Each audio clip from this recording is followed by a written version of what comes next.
What's up? What's up? What's up, everybody? Welcome back to another edition of the Daily Daily Smoke Smoke. Live. Absolutely. Here on what is it? Hump Day. Hump Day, Man, it was Wednesday. like, ooh, it Thank went you, by kinda Lord. quick. Man, it was going real slow. I didn't have nothing to do today at work. I'm like, I told you I was watching movies and shit. Yeah, Like, man. and that does I don't drag your blame day. you. Your day be like, man, come on. Absolutely, And when you're man. doing stuff, all of a sudden it's like, oh shit, it's time to go. But you still getting paid? Yeah, so Oh, I'm it must good. be nice. You know, so it's like, hey, that's why I say if you want to pay me to sit here and just wait for stuff to come in, Hey, and, so be it. and then Be if my you don't guest. come in, then I'll sit here and make that money. You know what I mean? Y'all giving money away for me Right, to just sit here? I right, got right. you. I COVID don't part two. mind. I don't mind. It's not wasting 8 hours. I'm making money sitting Exactly. here. You know, Exactly, half man. the other time I'm sitting here, I ain't making shit. So You know what I mean? So what we gonna do? Make no Right, money or right. make some money? right. You You know. gotta make some money. So, anyways, thank y'all for joining us again. Much love for your support as Right. always. If you haven't hit it, you know what to do. Like.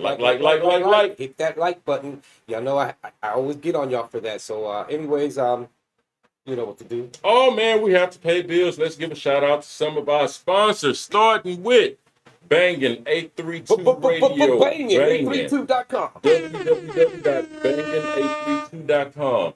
Check out that platform there. Online streaming music service that's online for free, especially if you're from Houston. You know what I mean? They playing all the old school music, some of the new music that's going on in hip hop. We need to really support this Houston-based homegrown platform. That's Eight right. Banging 832. They put faith in us. They said, hey, we'll sponsor you guys. Just mention this. We're glad to be there. You know, they're like, hey, let's start putting some of your episodes on the platform. We're glad to be there. You know what I mean? You know. So we got to show love to Banging 832. Right. Bangin' 832.com. Please check them out. And every Sunday, at what time, man? 7 o'clock. 7 o'clock. Everybody knows 7 o'clock. 7 o'clock. Houston time is 7 o'clock. I don't know what it is in your time zone, but 7 o'clock here, whatever is in your Exactly. time zone, that's when you come check us out. Exactly. Monday through Friday. Exactly. So you know who's next, right? Mm. All right. All right. We also got Tamia's Touch of Care Massage Therapy. To get with life, get a massage. Touch my body. You know how we do. www.tamiaanderson.com. Check out, she is a veteran. Mhm. She is a young, strong, beautiful sister that is trying to be a successful entrepreneur. As far as I'm aware and concerned, she is successful. Thank you so much for working with us. One of our very own, Tiffany. She's Absolutely. That's her masseuse. Tiffany- She said you got to get this experience. And speaking of Tiffany, I know we're on Tamia's time, but Tiffany, we need you back, sister. We miss you on the platform. We miss our Taboo Tuesdays and talk about, what's the Long live Thursdays? the arts. Long live the arts for Thursday. So we really do miss you. We need you back, sister. But going back to our sponsors, next up we have the Buy Black Market place that comes every first and third Saturday, I believe, at the Shrine of the Black Madonna. The 6th, I think. Something like that, right? Oh man, you can learn how to. You can buy different items from different vendors that are handcrafted. One of a kind. You know what I mean? Sure enough. It's quality work, man. Right. It really is. Yoga classes. Absolutely. You can do yoga. I can't front. She is beautiful, isn't she? know. That's her. And she does yoga. She's taking care of themselves. Like, we have African history classes that are being taught. I think that everyone should participate in at some point in time in their life. Or take your wares and sell them there. Absolutely. And it's at the Shrine of the Black Madonna. Mm-hmm. Yeah, so go to the Shrine of Black Madonna every first and third Saturday that you get each month. 309 MLK Boulevard. Absolutely. For Houston, real, Texas. for real this time. For real. Yeah, we're not playing this go around, y'all. But yeah, thank you so much. And lastly, but not least, we have thedailysmoke.com. Go to www.thedailysmoke.com, and there you will find us, Brother Run, Brother Los, Brother Hood, Bobby Blackhands as we call him. Hey man, we work hard to bring y'all this content every day, in and out. Go to our website, and that way you can have a chance to donate to us. Just go to Cash App TDS Smoke, or TD Smoke rather. And that's our you so funny. That's our Cash App. So go check us out. Yeah. But we really do appreciate any support you guys can show us. Even if it ain't nothing, just go onto our website, thedailysmoke.com, looking up the upcoming episodes. Look at some of the topics we're going to cover over the next coming weeks. on Taboo Tuesdays and Long Live the Arts. Those TGIF, episodes, exactly. Black Hands TGIF Arcade on Saturdays. Exactly. On TGIF. That's just, they know that. Hopefully they know that's where we get silly, get stupid. Absolutely. And it's about anything. Talk about whatever you want. You can call in, just tell a joke if you want. Y'all know what it is. That's why we said for real on MLK, because y'all know really Joyce's Chicken on MLK and Cullen right down the corner. Y'all still looking for it. Chicken is real. They just not on MLK. We'll talk about it. We had some people looking for that place. Absolutely. I had to tell them, no, man, I'm not from here, so I know the name of the street. So I'm figuring, hey, MLK and Cullen. But then he's like, what are you talking about? That they don't cross. They go side by side. Right, like, okay. Right. So we had people looking. Then we told them it was on the little overpass right there on Belford. It's right there. In between us, we had something. But they know what TGIF is about. That's where we recap the week we had, and we bring you the sneak peek of the week that's coming. So if you don't want to go to the website, but I do say go there because we worked hard on this and it looks really good. Yes. You can come to TGIF and I'll tell you what's upcoming and what we did, and hopefully you've already watched what we did. So, and you can always call in on that day too. Talk about what we talked about during the week if you want to. You know, and as always, you know, this is the people's podcast. This is not about us. This is about you. We want you. We want to give you a platform to come and say whatever the hell you got to say. Just get it off your chest. Like we say, the Daily Smoke, blow that smoke out of you. Just come say what you got to say. You know, as always, though, make sure you know what you're saying because we will get you. We're gonna get you, make you walk out this door sad. So, and hopefully not though. But you know, we're always respectful though. We always do it respectfully. So, but you know what we forgot, man? I skipped right over it. What's up? I'm Brother Los. I'm Brother Ron. Brother Black Hand. Brother Black Hand on the cam as always. Right, we the Daily Thank y'all talking about you know, supporting Houston. Yeah, man. That's kind of what we're doing today when we talk about That's true. About today. So, That's true. That's true. We're keeping it in our community. Like I always said, you know, I'm trying to get the key to this mode. Yeah, man. Because of what we do and how we help people. We really are. And like the person that we have on, you know, as a special guest tonight, which I cannot wait to interview and speak with. Right. Man, you know, she's a part of a bigger cause. Mm-hmm. And I think what she's committed to is it transcends gender. It transcends color. It transcends nationality. Right. It's something that affects every human in the human condition. Right. And she's committed to alleviating that. Right. And I can't wait till we have her on this afternoon, my brother. Can I wait? I'm looking forward to it. What else, y'all? Oh, you know what? Today's Pearl Harbor Day. It's really 81 years ago. 81 years ago. Yeah. And that's, I remember earlier when we talked about it, I said, do people really get into, you know, still think of that so much? But when you said 9/11, that just brought that back to me. Because for a while there, you know, okay, you know, we know they always do little celebrations on that ship. Yeah. What is the Missouri? Yeah. They do that stuff. But, you know, after a while, it's so far back. It starts to go away. And 9/11, all of a sudden, now we got another one that happened. Remember the first one? Now we got this one. So that, you know, but that was today. So I don't know, you know, if you have, you know, I don't think there's too many of them people left. It's been 81 years. I mean, it's a long time, man. Like in your teens and you're still alive, maybe. And there's a few people out there that are still from that era. Hey, T. Gone, though. So what's up, T? You know what, man? I had the opportunity to talk to people that remembered World War II Pearl Harbor. Mm-hmm. I had an opportunity just to have conversations with people at that, you know, that remembered that at the time of 9/11.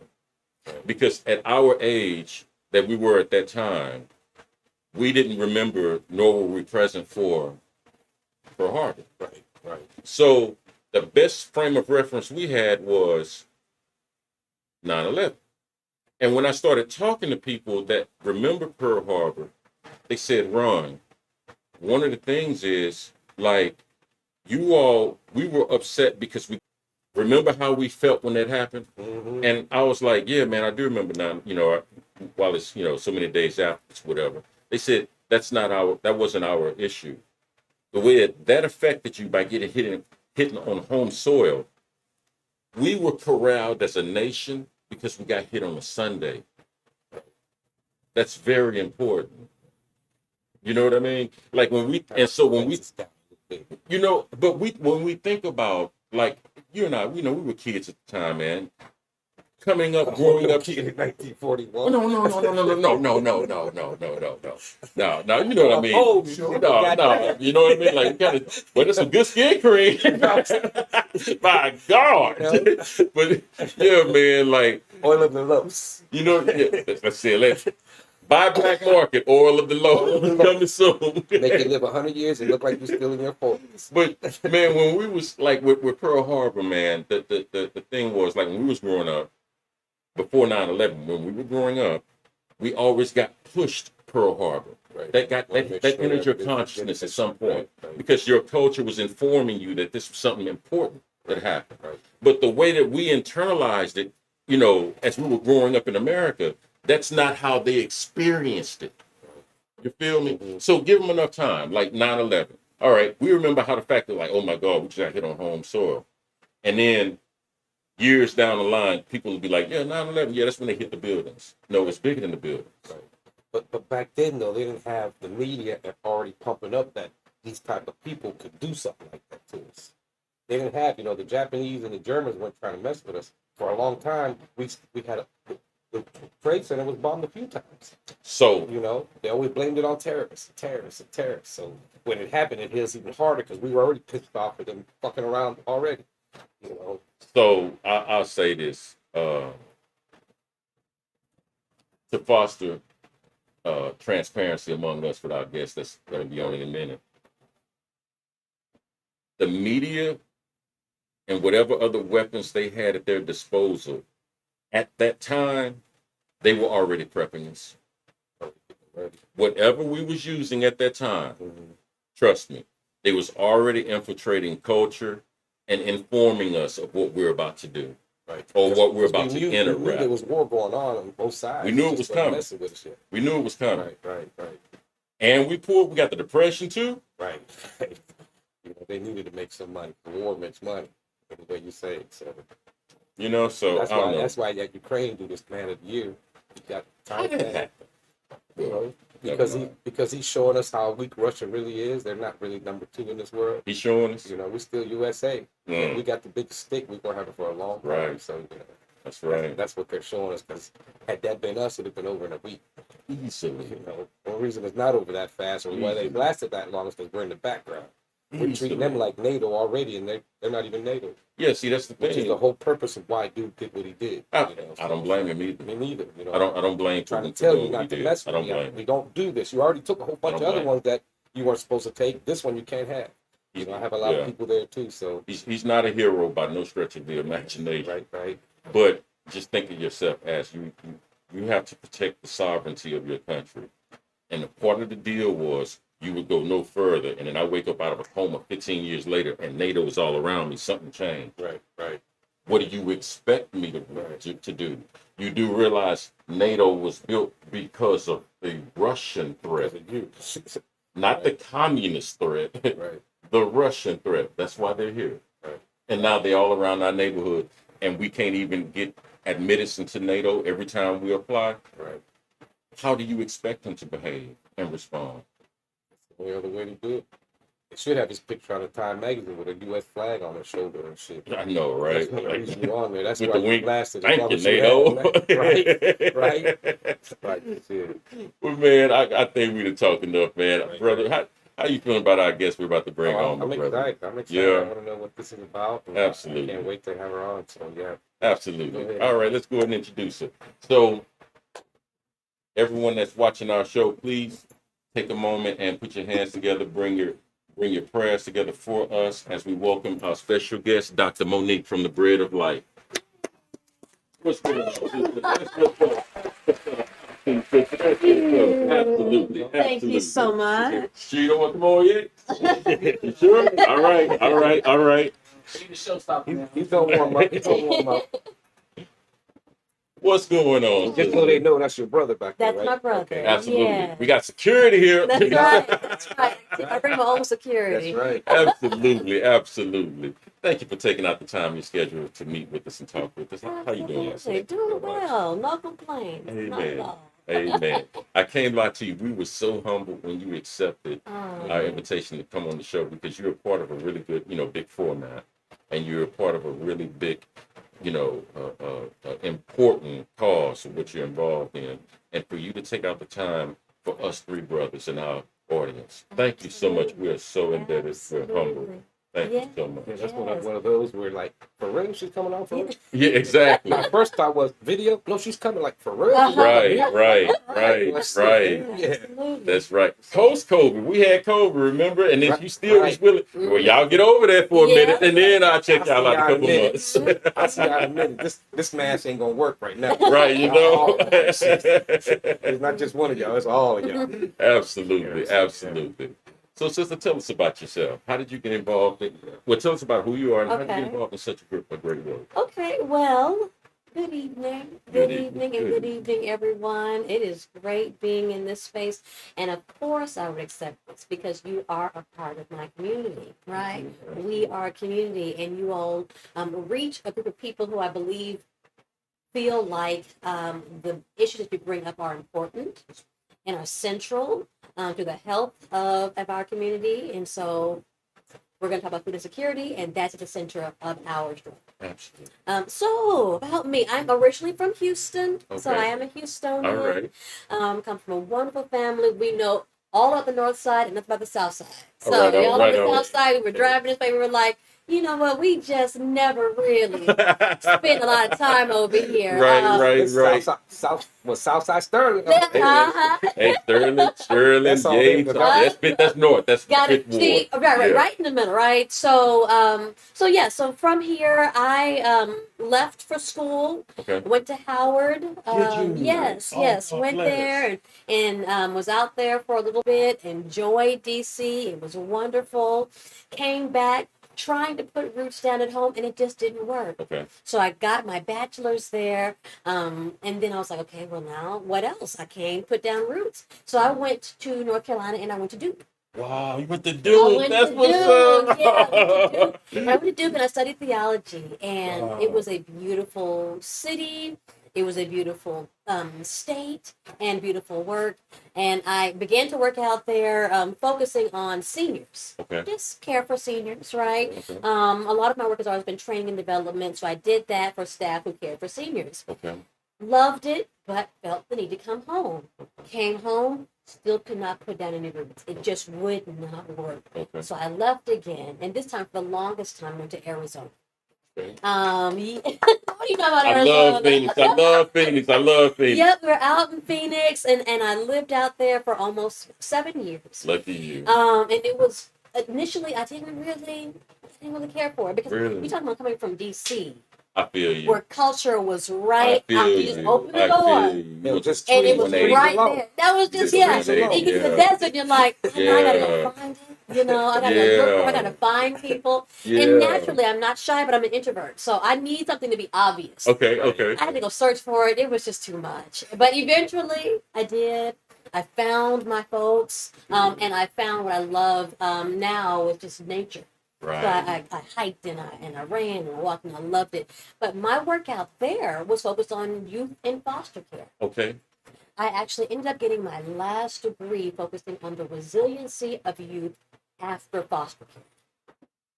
Really? When I got there, I fell in love with the industry, had never thought about going into foster care particularly, but I wanted to always work with those who were in vulnerable situations, right? So seniors are a vulnerable population. Right. Foster care. So I got into that, loved it, and I never forget, I thought, okay, I want to finish my degree here. What do I do? You know, how do I kind of highlight these young people? I'm walking around and I hear these kids laughing. I mean, they're laughing from the bottom of their feet, right? Just having the time of their lives.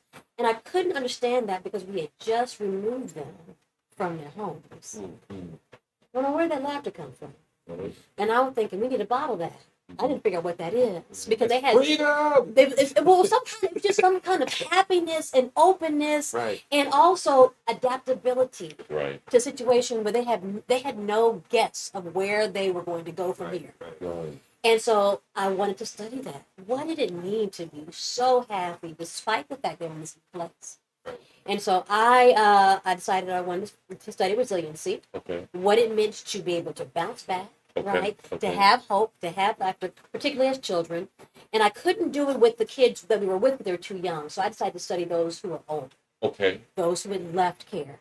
18 and older. Okay. And so I did study with about 6 people, people who were 36 years old, and learned so much about what it meant for them to feel like they were thriving after care.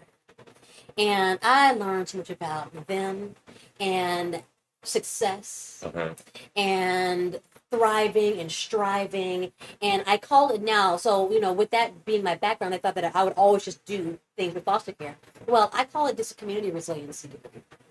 I felt like in studying how they found happiness and how they bounced back, if we could bottle that and share that amongst us all, then I feel like we would be we'd be in such a better place, right? And so that I tell people all the time. I don't tell all that story about foster care. I say I study community resiliency. So, community resiliency, theology, business. That's my background academically. My background also is in seniors and foster care. I thought the next place I go, I don't care what it is, but I better be caring for somebody. And I was finally able to put down some roots a few years in, and now I'm at Bread of Life. Life cares for anyone who's been in a struggle or vulnerable situation, and I'm in my element.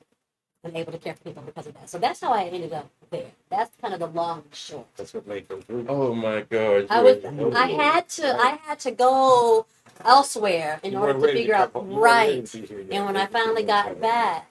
And so imagine if I'm helping people fight against food insecurity, I'm helping seniors, as I have before. I'm helping young people who are in foster care. I'm going to need you soon myself. Right. Right. And so we'll talk about the look. There's somewhere to go. The look, the image of food insecurity has got to expand. Because we want it to look like the person literally standing right outside of the corner. Right. We want it to look like somebody who's at the gas station. Right. It looks like you. Right. It looks like me. Right. It looks like you. And I think we have to begin expanding that idea and that image so that we realize that it is accessible. Right. We can touch food insecurity. There's the person right next to us. The person who got a cup of coffee at Starbucks, it could have been their very last $5. Right. Their very last $3. Right. They want something quality, right? So one thing that I have really taught myself is to be open to the idea that I don't care what you look like, and you mentioned this as you're introducing me. It goes far beyond what you look like and what your background is and how old you are and what you've done or haven't done. As long as you're from this planet, right? Listen, you struggle at some point, we've got you. Right. We've got you. Right. So I don't know what the next question is, but you're fine. I'm deeply passionate about caring for it and loving us and our community as we all kind of encounter and intersect struggle in our lives. Oh my God, you really are committed. Deeply. Right. Okay. See, my earrings want to come on. You're I guess fine. it wants me to really be at home. I could just take off all the earrings. Take your feet up. Whatever you want to do. Come on, Thank you. It's destruction. It's just trying to distract me. Okay. Right. So yeah. So that's Bread of Life was created about 30 years ago out of St. John's downtown. So the church downtown and their immediate, you open the doors and who do you have but those who are right on the street. Right. So you do what a lot of nonprofits do and say, let's feed them, right? Let's feed them. But we did that 3 hot meals a day for 25 years. It's a lot of meals. It's a lot of work. But eventually you have to begin to ask yourself, what do we do to prevent the need to feed that many people every single day for 25 years? You have to figure out sustainability. How do we support them deeper than that? Right. And I think we all get caught up in the meal because, we all, we connect over food, right? We connect food and family and all of that good stuff. That's true. People want to, hey, I want to come and feed the homeless. Yes, thank you, please do. That work will never stop. But if we do not consider all of the other factors that have contributed to them being in that vulnerable state, then we're not really providing support that's going to last a while. Absolutely. Because that meal will go away after one night. Absolutely. After one night. So you have to consider, housing situation. We got to consider health. We got to consider jobs. Right. You've got to consider the systemic racism that makes things all too complicated when it shouldn't be, right? Right. And Bread of Life does that, which is why I absolutely love them. I love what we do, and I love that we ask the harder questions and that we seek to dig a little deeper and go a little further when it comes to care of people, so that hopefully, you can't save everybody, but hopefully we provide enough resources that even if there's one person able to engage in multiple resources, they're able to really find like an out. Start saving themselves. Find an out. All this stuff, all this help. Yeah. You really live the mantra, give a man a fish. Got to. You really live You that. got to. You're Because we get absolutely caught up in cooking the fish and giving it to them. I think because it feeds us. Right. Oh gosh, I was able to. Right. Oh, I went to this thing That's and right. I picked. But That's then when you go home and you're comfortable Right. in your own home. That's right? exactly right. You don't think about the home that they don't have to go to. That's exactly right. When we go to our job, and when we get that check that we expect to get, we don't think about those who've been told they're untrainable. Right. So they can't get the job that Right. will sustain them. Right. So we think a little further than that and deeper than that. So food insecurity is not just about food. It starts there, Right. and it probably ends there, Mm-hmm. but it's not all about it. So we, in addition to that work that we did, we still do that through partners, and we do that periodically, like the direct feeding of those who are unhoused. But we also have housing. Okay. We're on our 4th housing unit. Okay. And we don't place people directly. Okay. So they have to go through the city of Houston. Okay. But we're one of the many places that people can come, right, and be safe and have, their own space. So we have housing. Okay. We also provide education. We have an academy. And we're trying to attract young people who have been in foster care. So that's gets me back into that space, right? Or anybody else who's been in a vulnerable situation, and train them as phlebotomists, community health workers, or in Cisco network training system.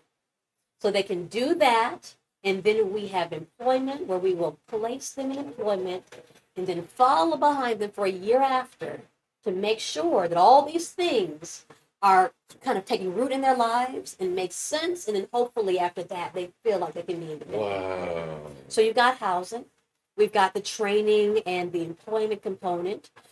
We also have community radio. So Amazing 102.5. Yes. I mean, of course, you've got entertainment, right? But they like to call it edutainment. Absolutely. So we invite people like United Healthcare to come and talk about what is happening to our community specifically and what we can do to provide support. Right. So people get to hear, they get to play all the music and enjoy all the things that they love. And then somewhere in that, there's a show that says, hey, keep this in mind. Exactly. COVID is rampant. Right. HIV is rampant. Exactly. Keep these things in mind. Right. What can we do to prevent? Exactly. Let's be aware, right? Exactly.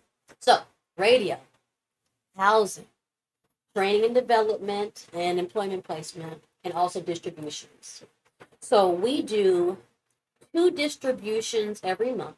Okay. Every first Saturday is food only, so that's through the Houston Food Bank. So we Okay. partner with them. Okay. It's a smaller one, about 2 hours. We get about 200 vehicles, Okay. and we do also serve those who walk up. Okay. But the third Saturday of every month, we normally get about 500 vehicles. Multiply that by 3 or 4, that's the number of individuals we reach. Wow. And these people, many of them wait in line overnight, and they are getting both food and supplies from them. Right. So supplies would include like household cleaning supplies, So some of you hygiene. guys have like Procter and Gamble part of your. There you go. Yes, So yes. you So get those yes, things one too. of our sponsors and supporters. Yes, and so they're able to get these items from us, and hopefully with that box and maybe food and all the other stuff. What we're helping to do is just stretch your checks. Right. Our checks are mainly the same, but everything else is going up. Right. Gas is going up. Right. They're in line. Right. Yes. Our Right. food bill has gone way up. Food is going up. Right. Gas that they are burning to sit in line waiting for us Right. is going up. Right. Right. Good point. So we're able to do that. So just imagine, let's say one person comes through our door, a young person, 18 years old, who was in foster care, and they want to use all our resources. They can come in, they can qualify for our academy, they get some training, They're able to be placed into a job, right? They may be able to get housing with us that can give them some support. Then if they can walk up and get items from our distribution, right? And then we have community health workers that will continue to help provide support to them beyond. Great organization, guys. Matter of fact, we're going to be there the 7th of I January. saw that you all signed up to come volunteer. Thank you. Thank you. We're trying to do it before you came. Yes, Meet us, yes, that's okay. That's Yeah, okay. thank I went on there and I saw, okay, we can come on this day. Yes. Wow. Well, that's the span of our work. We are trying to answer some other questions beyond the food, so that when we finally get to the food, you have a place over your head. Right. You've got some sort of training. You've got a job to pay for the food that is going up, right? And so we're just trying to be a wraparound, organization and have sustainability. And one person may get all those things, but they may not. We might just have the people come through the line. Right. They may have just come that one time because that particular month, that check just was not doing it. Right. And all of us have been there. Right. All of us have been there. And if we haven't been there, what people say, keep on living. It's coming. Now, how many that you've helped through that whole process have come back to give back? We get a lot. Oh, that's a great question. So we do get people. We get people who come that day. Sometimes say, "I'm going to be here for a little while. Is there anything I can do to help? Can I help? Distribute anything?" We've gotten people who come to our warehouse to help us put the boxes together. Okay. So that's like two main volunteer opportunities are through the distribution itself, and then at our warehouse about 7 minutes away in East Downtown. People come and help us put together the boxes themselves. But yet they've come back for that. Yeah. You help me, some of me help Yes, and the hope is that we've given them enough love and attentiveness in their experience with us that there's no shame coming back. Absolutely. I think that people are still shrouded with the shame of need. We got to get over that because we are all at some point in need, and if we're never the ones in need, somebody we know is in need. So if we can kind of erase that shroud, that dark cloud that says, "Oh, you came, you got something last week." No. What else can we get you? Right. What else can we do for you? And if we can't do it, we're going to point you in the right direction. Right. So we are really doing a good job, I think, connecting with other organizations that are doing things. We're not reinventing the wheel. We're not a clinic. I think we've had a clinic in our history. We're not a clinic, but we may be able to say, "Hey, why don't you go over to Avenue 360? Yeah, go to Legacy." We hear about these particular resources. So sometimes it's just about being a resource hub. You can't give it all. There's times too when you need something, but you don't know where to go. You don't know where to go. You don't even try to look for it Yeah. until you happen to maybe go here and then realize, I can just buy stuff here. So, Yes. Let them know what the website is to the. Oh, yes. Please. www.breadoflifeinc.org. breadoflifeinc.org. And so, it is a work. It is a work. But it's an amazing work. And you get an immediate gratification just because people will say, I am a regular here and I feel good about being a regular here. Yes. I feel good about the support you provide for us. Kids come, they're waving, at you. We have a new mascot, Crawford, little dog that may or may not resemble Pastor Rudy. And we try to have a good time out there too, and let them know that we are filled with joy by giving things to you. Right. That we're not depleted because you're coming to receive from us. That would make you want to come back because it's like they don't seem like they're bothered by me. That's coming to get it. stuff. That's it. Something else. That's exactly it. Yeah. So we found different ways to show up too. We've had a community baby shower. Okay. We had one this year where we invited about 50 young people who had never been parents before and may or may not have gotten the baby shower. Brought them all in, loved on them, played all kind of games, fed them, and they began telling their stories.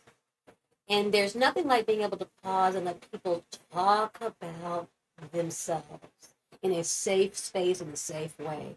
Daily smoke. And tell Absolutely. and That's what we do tell right here. their stories. That's right. There's power in the story, And so we were able to sit down and listen to them. A lot of them would talk about. We talked a little bit about it, but this a lot of considered racism, and when it comes to healthcare, Sure. particularly, and many of them told stories about not feeling seen Right. or heard in their journey, and that this moment was just what they needed to feel like they could push forward, right? Right.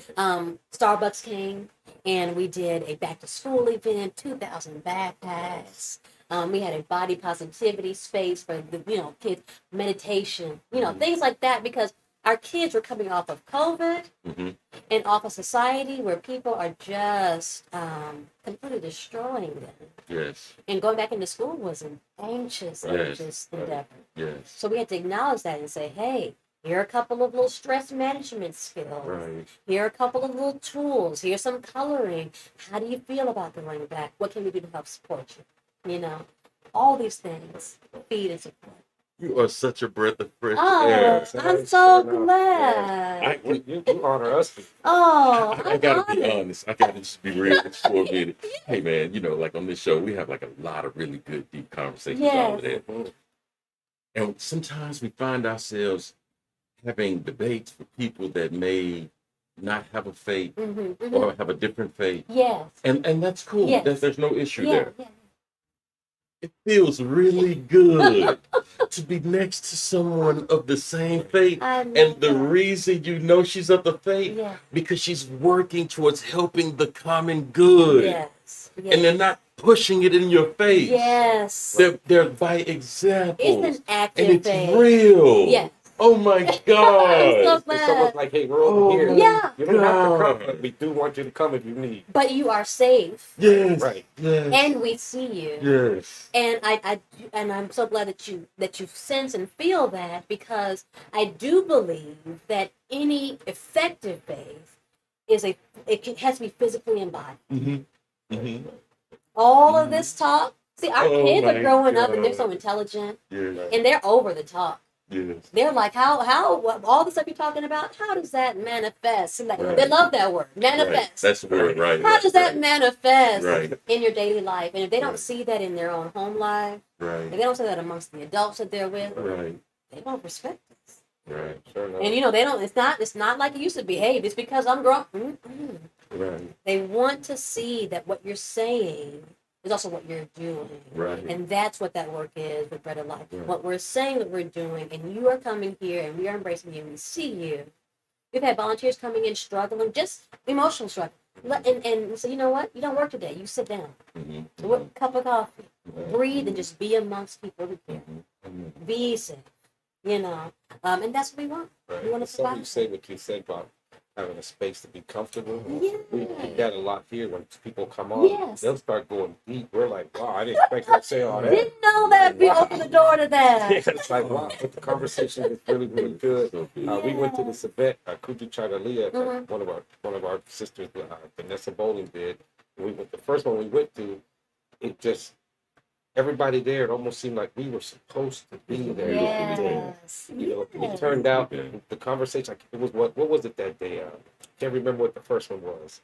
It was like a kind lot of of emotional wellness. Yeah, something like Okay. that. And it turned out that it was like 5 different ladies that were angel moms that lost children. Yes. And they all started talking about that. I mean, it got really emotional, but it was really safe. Everybody, for me, I thought we'll go to this seminar. Yeah, let's do this thing real quick. Right. After I left, I was like, man, I was enlightened to see what happened. That was beautiful. And it turned out to be something else. Like I said, it almost seemed, everybody thought the same. Like, you know what? Everyone in this room, we were supposed to be in this room at this time on this thing. Yes. And there's an intentionality to that. You get people come in, we get hundreds of people, hundreds of volunteers, hundreds of people who are in need, thousands even. And if anybody from any background can walk in and feel that, then we've done it right. We've done it right. But that takes us being intentional every time. Yeah. That takes us checking ourselves on the day that we're doing distribution and we're not feeling quite right. That's none of anybody's business. Yes. Let's get it together. Let's create the space. Yes. Make sure that we see people and love people Yes. and give to people. Yes. So it's a very intentional way of being and operating. Absolutely. If I may ask, to go back just a little bit, Yes. just being honest. Mm-hmm. Yes.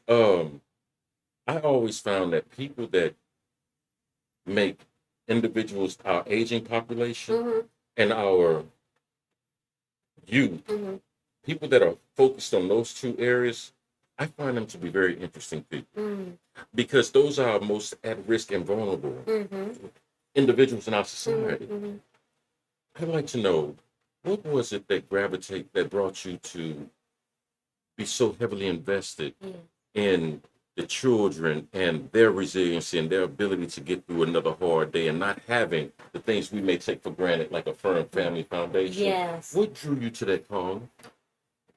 I want to say because at some point, and I can't, and if I maybe as I think about it, maybe it'll come to me, but there was a pivotal point in my life where I realized how close we all are to those vulnerable spaces. Right.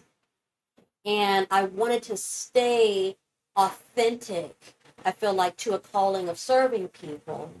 And so in doing that, I've always sought out vulnerable spaces. Because I get kind of concerned. There are a lot of people who are drawn to the space. You don't always know if they're safe. You can tell people who are not quite, right? Particularly with children. Right.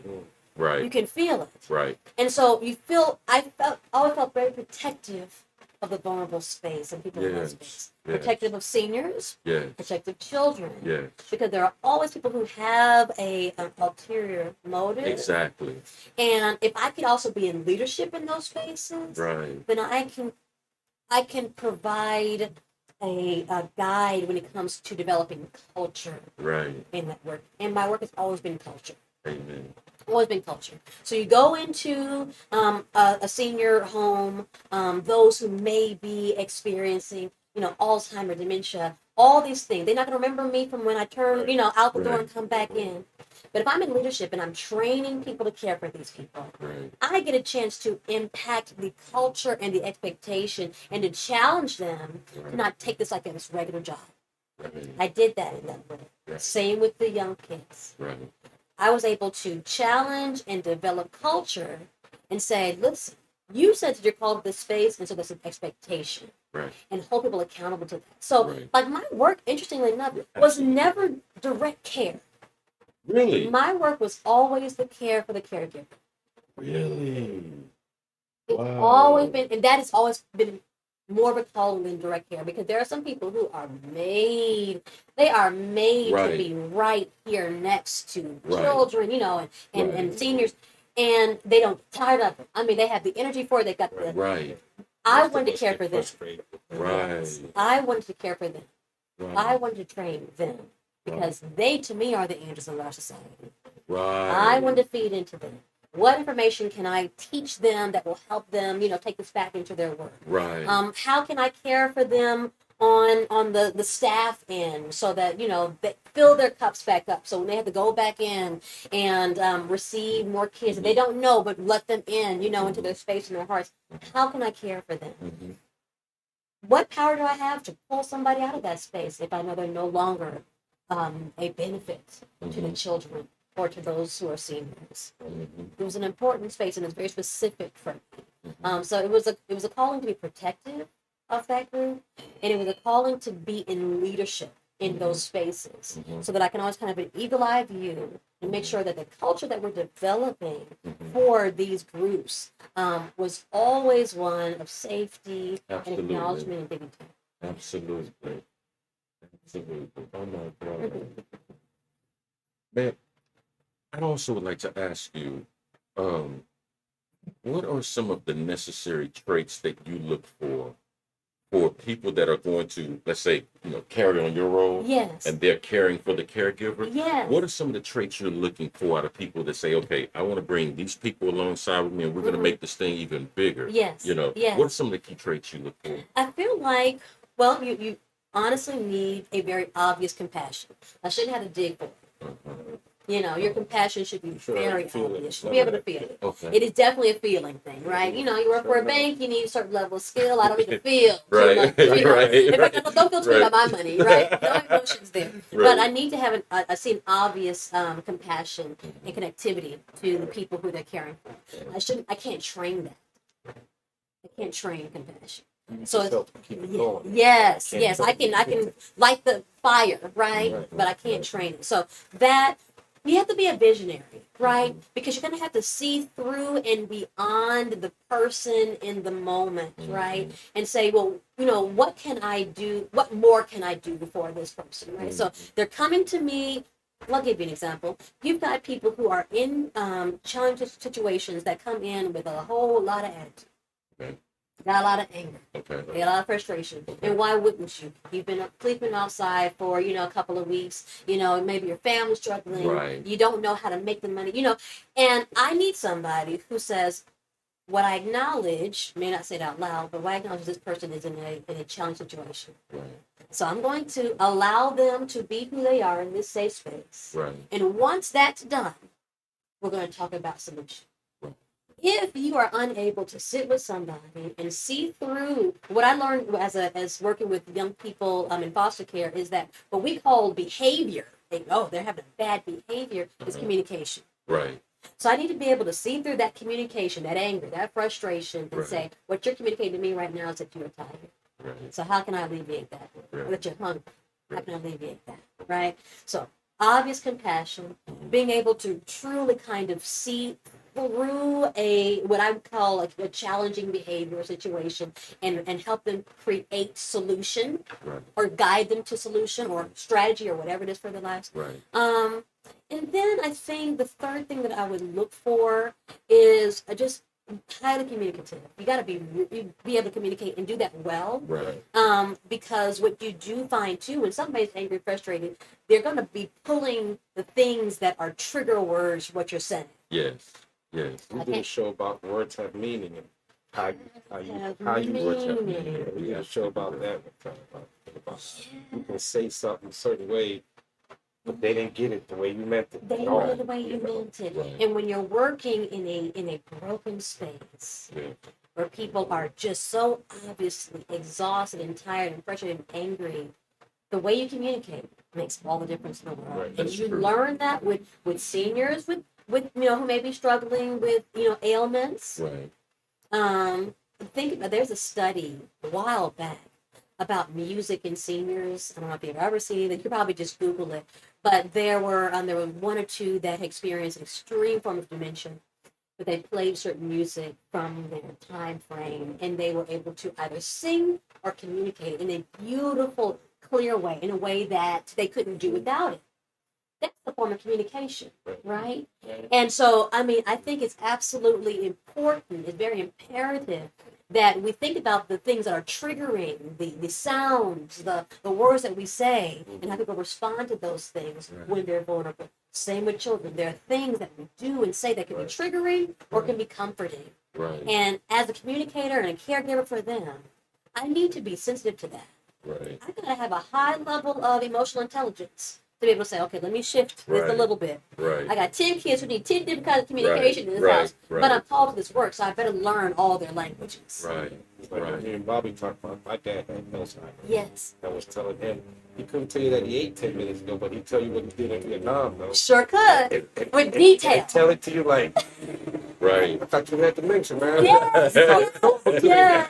But With detail. yeah, With detail. yeah. And so communicating. something like that would trigger off my dad. You hear a helicopter, oh, I remember in son and he started telling the Right. story. You're like, There you go.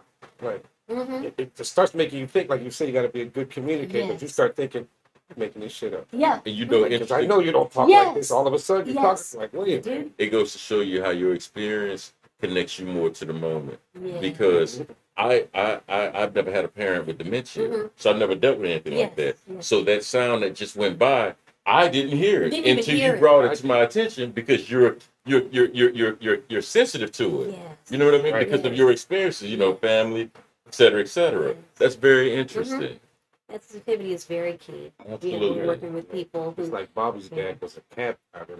When he was getting it, he'd draw you a map of everywhere in Houston. there you He'd draw you go. that detail. North side. Well, and that was just right here. Yes. So you can say particular things and it'll just enlighten you, Right. right? So the words that we say, the pictures that we paint, the analogies that we use are all very important Right. when we're caring for people in these situations. That's right. That's exactly right. My goodness.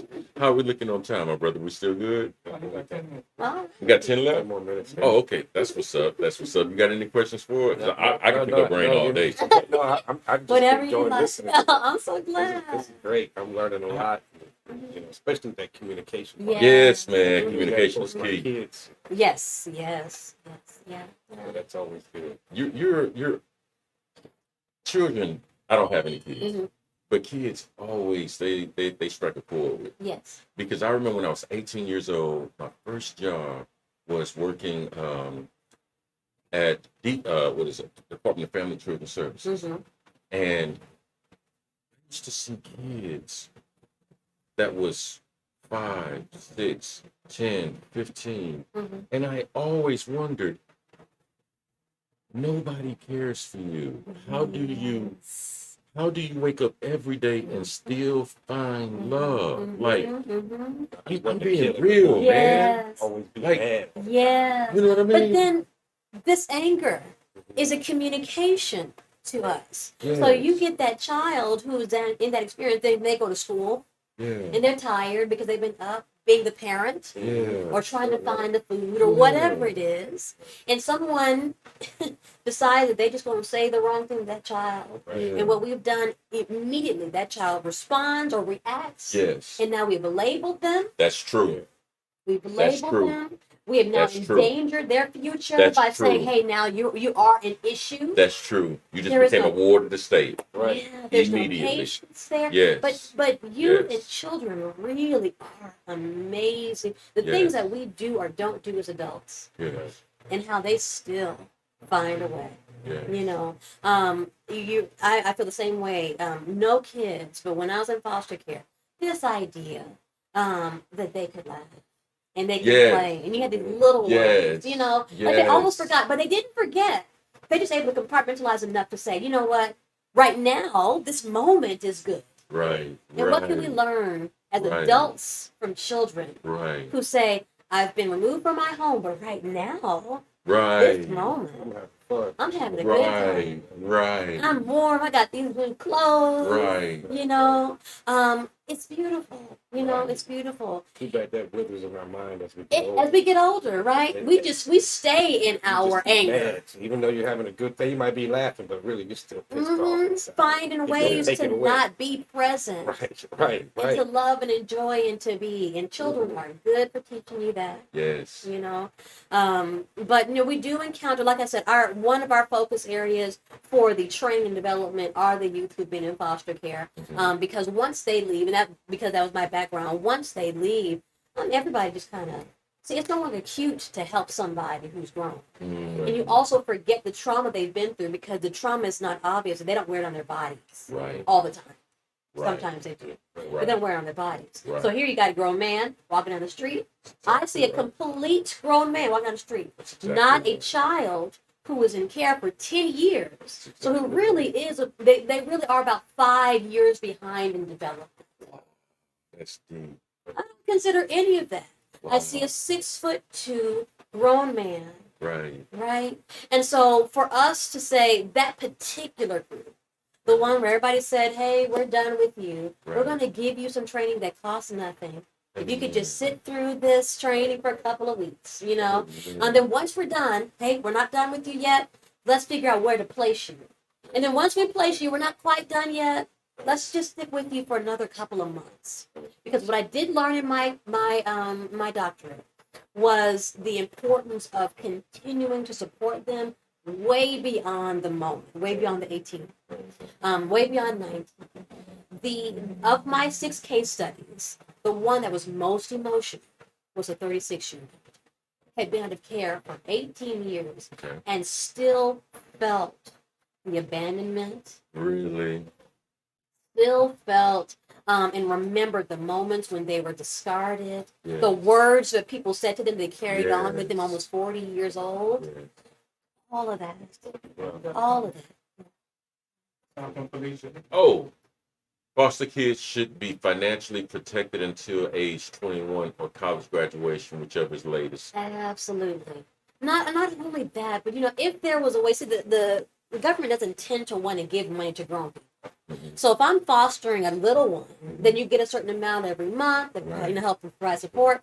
Well, if I'm saying, hey, I want to support an 18-year-old young man or young lady, they're like, well, good luck. Right. Like, we're not going to help you with that. Right. But imagine if they did. Right. Imagine if they said, okay, so what we're going to do. They can go to HCC or Lone Star for no cost. Right. Just get them there. Right. And also what we're going to do is give you a life counselor to help them figure out if they get their IDs and all those stuff. We're going to help support you there. Right? All of these things would help with preventing all the things that people expect after a couple of years on the street with no support. Crime. Poverty. Homelessness. And all we do is just set them up for it when we don't give that extra support. Right. So I do agree with Felicia that there needs to be far more support, emotional, mental, spiritual, because the trauma of having been apart from family and not being able to feel the support and security of being in one specific place, people you know and love, lasts forever. What do you all do for mental health? So for mental health, with our community health workers, we do a lot of just awareness conversations. We have, I want to say the role is called the life skills role with those who are in our academy. And so we provide support there. We don't, and then we have partners that we can refer. Good, very good. Yeah, like I said, we can't give it all to them, but we have partners we can refer them to. Yes. So we're trying to be really attentive. So our cohorts are pretty small.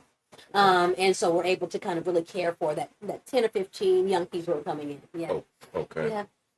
Felicia's talking to us. She says, sad but true, people feel like adults should be mentally, emotionally, and financially stable, regardless of their background, which I think speaks to your point. I think it was a point that you had made earlier regarding the shame associated with requesting help or needing help. A lot of them will say, I will never, I might get benefits when I'm 18, but I will never go back to them because of what I experienced, the shame, the trauma. And so the things that are owed to them, they won't even get that. I'm not going to go back into another state office. I'm not going to approach an officer. I'm not going to do that any of those things. Exactly. And because of that, then they're cutting their blessings short. Because at least you get those few things. Exactly. But they don't even want that. I want nothing to do with it. Wow. Yeah. So I could go on about foster care because that's a big part of my life. But like I said, the ladies next door, they that's right. They sure do. It is. Oh my gosh. Sometimes they'll bring a baby and a brother or sister. People are a gift who are able to do that and provide that space in their home over and over again, and be prepared for loss over and over again. Because they're just kind of that middle ground, right? To say that when they bring a baby home. Like, how do you let them go? After 6 months, like, this is my kid now. Yes, but especially a baby. What you hope is that you develop some kind of core memory with them. Yeah. That they remember what it feels like to be held and to be loved, and they can carry that along to whatever the next step is. Yeah. So all I'd love to do is encourage people to understand that, if you want to ever fight food insecurity, just know that it goes beyond a meal. Please, yes, give what you can in a meal. People need to eat, right? But once you do that, look for an organization like Bread of Life or any such organization that's doing a little bit more so that people can have a sustainable and hopeful future. And that's what we're hoping to do. Oh my God, you made our I was taught to make more than what I need in case somebody walks in. Oh, thank you, Lord. Yes. Thank you. It is so, we talk real on this platform. Right? It is such an honor. And to meet you too as well, my brother. It's an honor to meet you as well. It is such an honor to be alongside like-minded individuals that is really committed, not because of the money, not because of the stature, the fame that may come along with it at times. We really care about people on this platform. And we bring people, to share their experiences with us. And it is such a blessing to have you here, especially at the time you're here, to help encourage us to keep fighting the good fight. Absolutely. Keep feeding them. Absolutely. Whether it's through word or deed. Keep feeding them. Thank you so much. Keep seeing them. Thank you. Keep seeing them and educating. And we know what? Not them, just us. Keep feeding us. Thank you for your work. Keep caring for us. Keep educating us. All of these things. Right. That website one more time. www.breadoflifeinc.com. You'll see volunteer tab. You'll see a community care tab if you have any particular need. Always here to support. And my email, moniquew@breadoflifeinc.org. You can also, if you ever have any questions, I may not be the one that has the answers, but I can be the hub information, and I'll point you the right direction. We already have a request for your second coming back. It says this Queen Rocks, bring her back. Thank you, Felicia. Absolutely. It was a pleasure, and Thank we you. can always talk about any of those any of those departments, and just sit there for a while and just be there. Absolutely. Yeah, it'd be wonderful. Too, because if we ever decide to do a show about foster children, there you go. Absolutely. Bring me back. Yes. Y'all have a Yes. platform Yes. here. Anytime you have a platform here. Thank Thank you. you. Anything you want to say, brother, before we go ahead and... I know hey. Absolutely. Thank you. And as always, thank y'all for joining us again. I know y'all gotta hit that like button, because if y'all ain't like this, then y'all just need to go away. Exactly. You know what I'm saying? Exactly. But and tell your people that come watch this episode and continue watching all our episodes. We will not have a Long Live the Arts tomorrow, but don't forget, tune in on Friday. Friday. Hey! Thank God it's Friday. Hey, I told you can't sing. GNAFC on Friday, and then we'll recap this show, of course, and tell you what's coming up next week. So either way, I'm Brother Los. I'm Brother Ron. Brother Blackhand on the camera as always. We thank y'all so much. We're out. Peace.